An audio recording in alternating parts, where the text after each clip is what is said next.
I think I will have to keep up with the pace of that. So firstly, I thank you all for being here.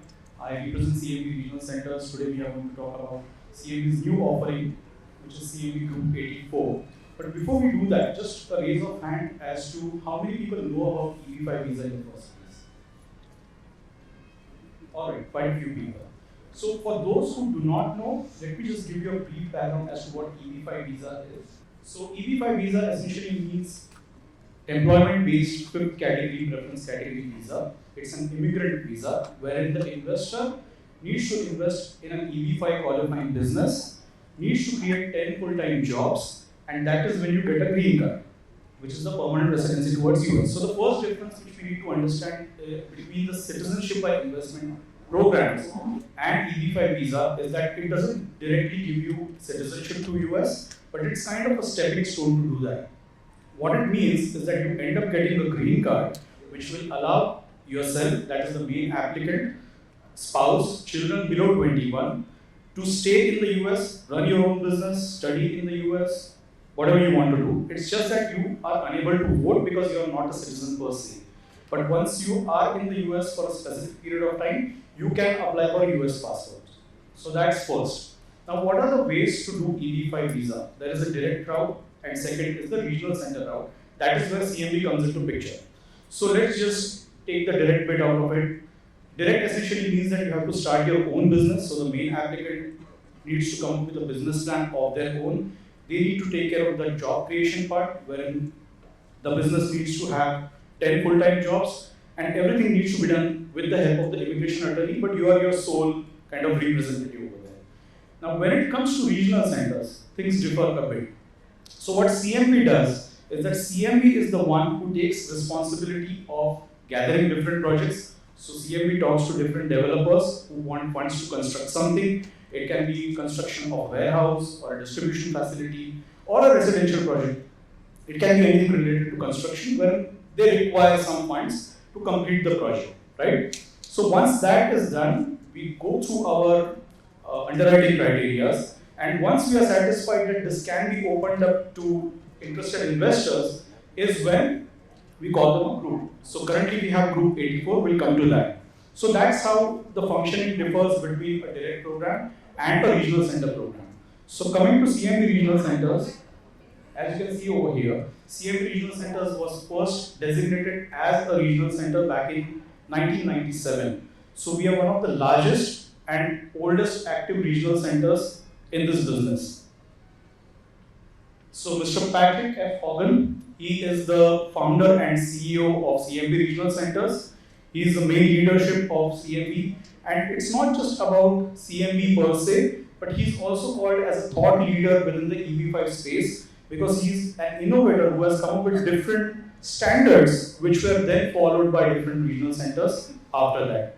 Just to give you an example, the loan model, which is prevalent in EB5 space now, especially in regional center domain, was first come up by Mr. Patrick Hogan. Second is the induced or indirect job creation program. That was something which this gentleman was responsible for. Now, second comes the track record. So if you just look at the number and if you compare head to head between different regional centers, you will get to know that the number of projects that we have done. So we have done 82 projects in total, and out of which 72 projects have received the initial approval. 40 projects have received I-829 approvals, meaning that investors who have invested with these projects have their permanent green card.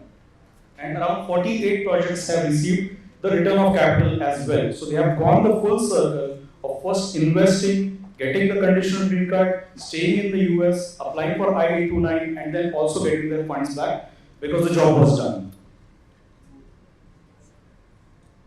Now let's see the number of investors which CMB has. We recently crossed 6,000 investors in total from across 103 countries, out of which 5,100 plus investors have received their initial approval, that is the I-526 approval. Around 2,300 investors have their return of capital, and 2,100 investors have received their permanent green card. So you will find a difference between these. This number actually stands at 2,100. So you will see that there is a difference between the the people who have received their I-829 approval and the return of capital is more. There is a difference there. The sole reason for that is as per, there was change in the regulation in 2017, wherein the investors need not have their I-829 approvals in place, but they could have the return of capital once they file for I-829 petition. So CMB is designated as a regional center in 15 different locations. So we have 15 regional centers, and you will find that we started in California first. So a chunk of projects are in California area, but now we have expanded to other areas as well. And CMB actually stands for California Military Base or Closed Military Base. So the initial projects which we took in were the closed military bases which needed some kind of development activity over there. So we have a team of 50 plus staff members. I think it stands at 54. Then there are other representatives based locally. So I am one of those representatives. We have a couple of them in China, Switzerland, London, etc. So what it essentially means and why this is important is because you will also find regional centers. At the end of the day, it is a designation. So you might find regional centers who are literally working out of a garage, having that designation, same people wearing different hats at the same time. So I'm also a compliance, I'm also investor relations manager, so on and so forth. But you will find a difference between regional centers such as CMB and others because we have always someone to take care of the market locally as well as someone in the US, and we have different departments. So it actually works as an institution. We have a compliance department, we have a project teams department, we have investor relations department, legal, compliance, etc. Now this shows the transparency that CMB has. Now I missed out on mentioning this point earlier, but CMB was one of the first regional centers to start auditing all their partnerships. Now this has become a norm, rather a requirement as per the law, that you have to conduct audits, and the Secretary of Defense, Homeland Defense also needs to conduct those audits on a regular period as well. But this is something which CMB has been conducting starting 2014-2015 for all the partnerships. Now let's talk about the developer. So when you are looking at EB5 visa and conducting your due diligence as to where you want to invest your funds, the first comes in the regional center. Second is of course the developer or the borrower, because the funds are actually going there. The jobs will be created by the developer through that job creation entity. And the third is the actual project. So Hillwood is actually founded by Mr. Ross Perot Sr. Now it is run by Ross Perot Jr. And an interesting fact about Mr. Ross Perot Sr. is that he ran for president's election back in the 90s a couple of times. So that shows the pedigree that the family has and the business that they have. So Hillwood is a construction arm of the Perot family.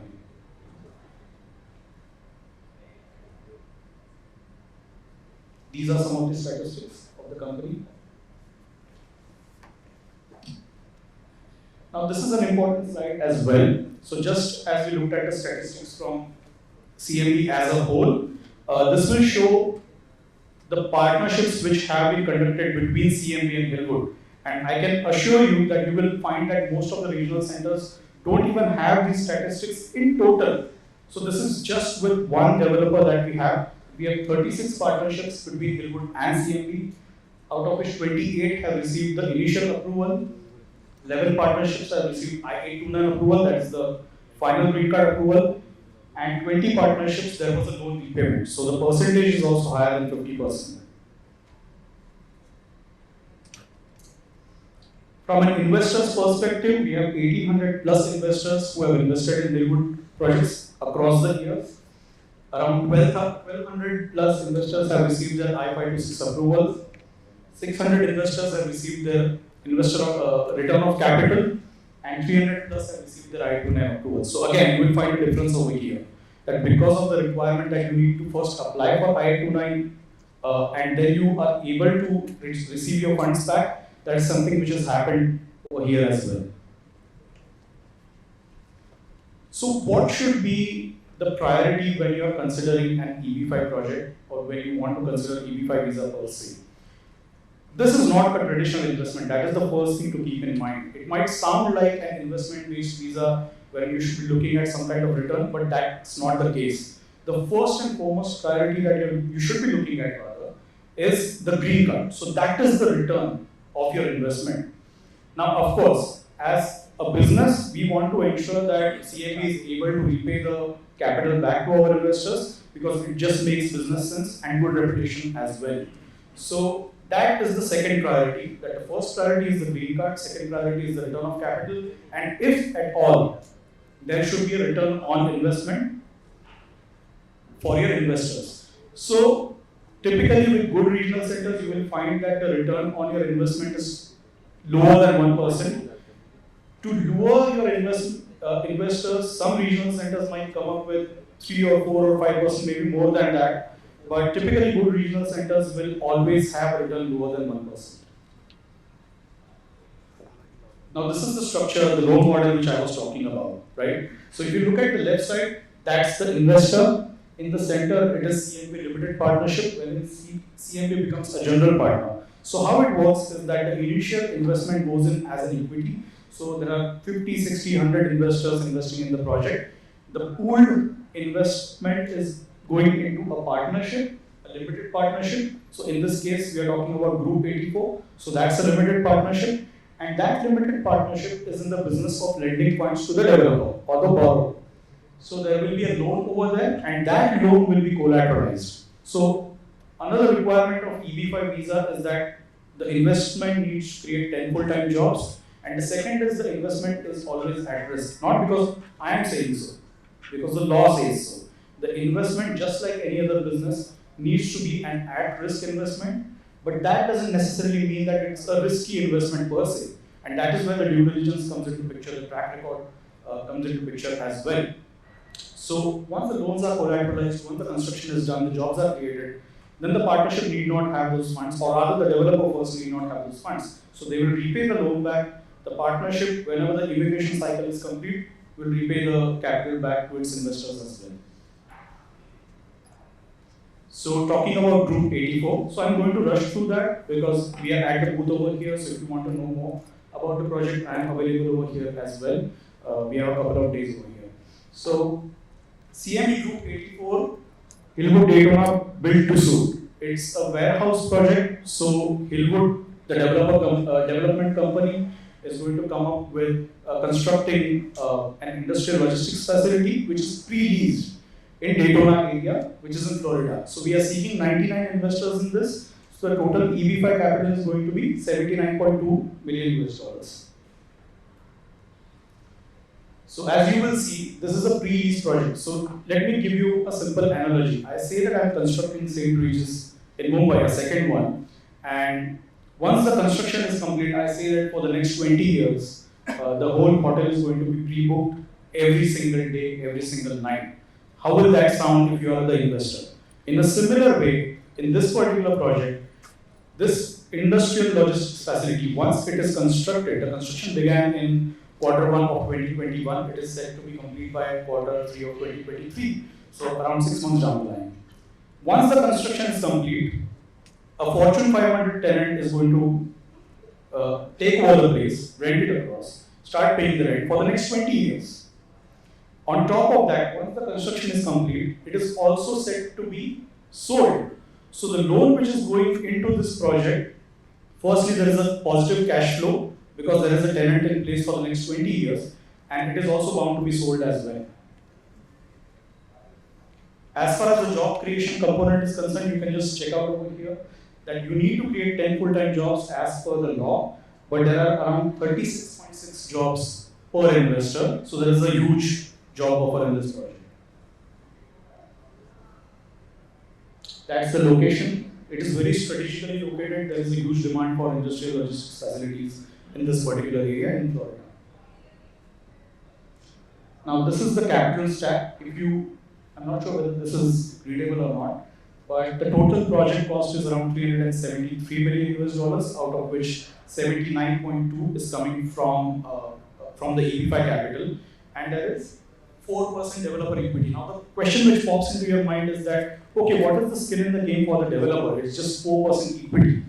But the interesting fact over here is that it's actually, as we speak today, as I mentioned before, that the construction has begun in 2021. So developer has already put in 21% plus 4%. So the total of 25% has already been put in to the construction. And once there are EB5 investors which are coming in, the equity will go down. So EB5 capital is essentially bridging the equity which is already been put in by the developer. Now there is another mezzanine loan you will see, 19% over here. So around $70 billion are brought in by Sculptor Capital. That is the buyer. So the buyer is also putting in funds, and they are also set to buy the property once it's constructed. So that's how the dynamics are. That's how the strong the project is. So that's the cash flow projections. Now this falls under the 10% set aside. So yeah, just to give you a background, and we are going to talk about it in the panel discussion as well. So there are different set asides based on where the project is. So this falls under the 10% set aside of high unemployment area. And these are some of the collaterals which are in place. So all in all, when you're starting with your due diligence for EB5 visa, I think the first thing to ask is the track record of the regional center. And you don't have to trust anyone. You don't have to trust me as well. That's the first and foremost, kind of, if I was an investor, I would do that. I would not trust anyone, but I would trust the facts, hard facts, and verifiable facts which are being presented to you while you ask them certain questions as to what your track record is, how many projects you have worked on, how many repayment of capital have you received. So all these questions do matter.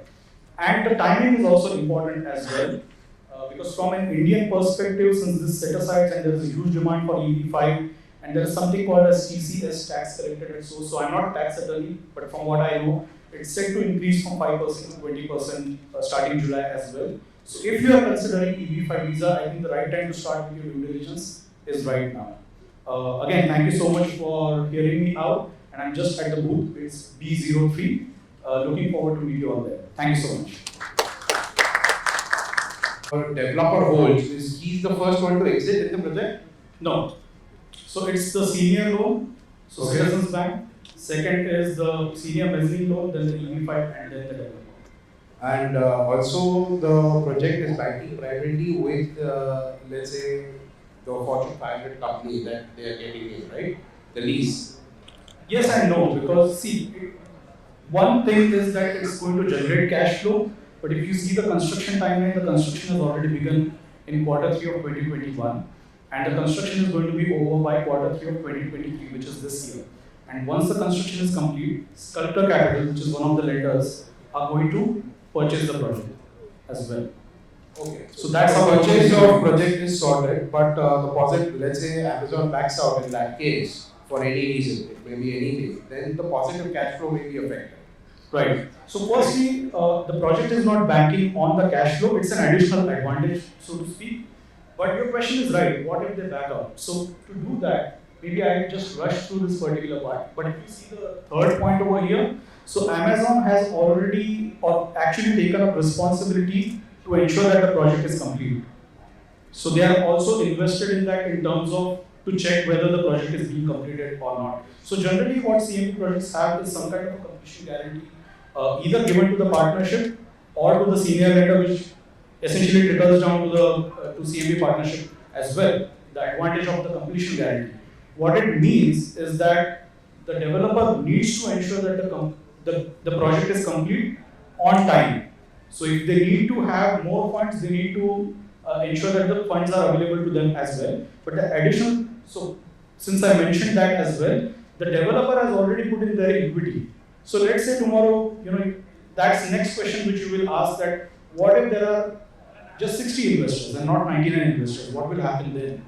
So they are not banking on EB5 capital per se, right? They have the funds, the construction is about to get complete. It's just that the investors have an advantage that the jobs will be created, so they will be investing in the project. My reason to ask you this entire question is, I understand there have been regional centers that I have come across where the equity holding of the developer is the last one to exit. It's the first one is I think the bank loans if there is any. Second is EB5, and then the last one probably is the developer. Right.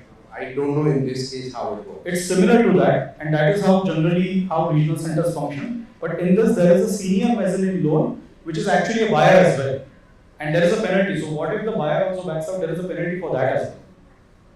Yeah. All right. Thank you so much, Girish. Thank you very, very much.